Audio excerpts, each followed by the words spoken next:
কখনো চোখ রাঙ্গাইয়া মা বাবার সঙ্গে কথা বলিও না।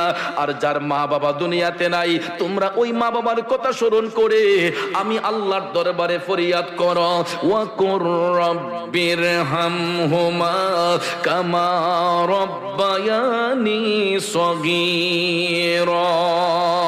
জবান খুলে বলুন সুবহানাল্লাহ।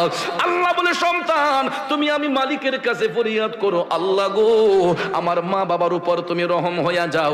যেমনি ভাবে ছোট্টবেলা আমার মা বাবা আমি সন্তানকে লালন পালন করেছে, আদর সোহাগ করেছে, আল্লাহ আমি কচি শিশুর মতো আমার মা বাবাকে তুমি লালন পালন করো।